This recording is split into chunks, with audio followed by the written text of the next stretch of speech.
Good afternoon. Welcome to the West Side Story. I'm your host, John Casey. If you're a new visitor, thanks for stopping by.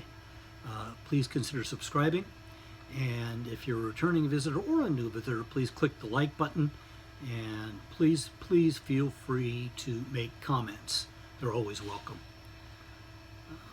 Library and the Census Bureau continue to do their bang-up job. You can look on both of their websites to see what they're doing.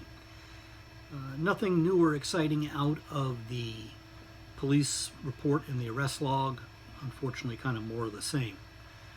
One of the features that seems to get a lot of attention on this channel is the Supreme Court decisions.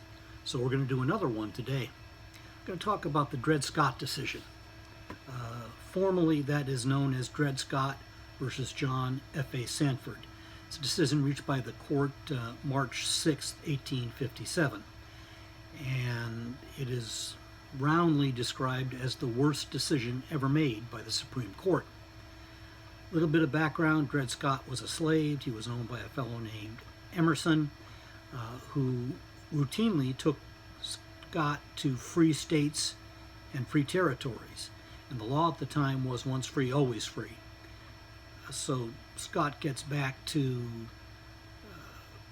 his home state and sues, saying, I was in a free state and a free territory, I should be free.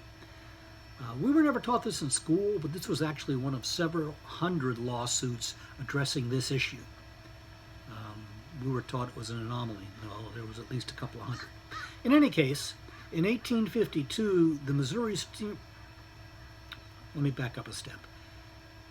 In 1846, they sued in state court on the basis of once free, always free, and the state court agreed. Yeah, that's right.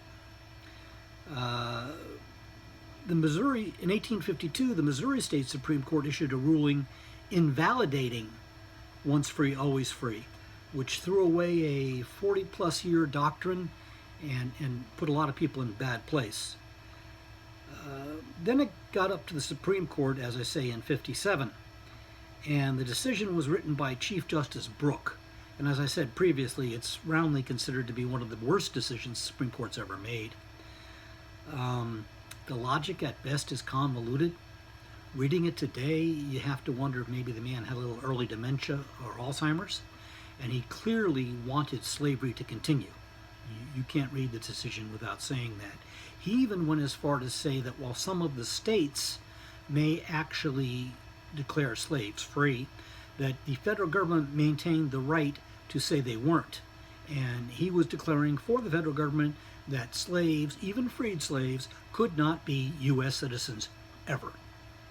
Very, very shaky ground there. That's not what the Constitution says at all, but hey, this is the guy writing it.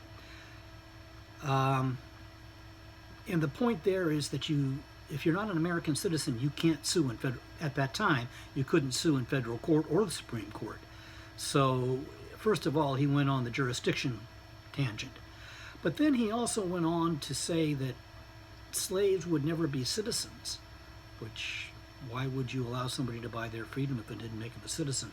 Never mind, why would you have slaves in the first place? So it was really a very, very bad decision, and as I say, many scholars will tell you it was the worst decision ever reached by the Supreme Court. There's a ton of information available about the decision, names, places, dates, people, etc. I tried to give you just a real quick overview here. I hope you enjoyed it. Please stay safe, and we'll see you next week.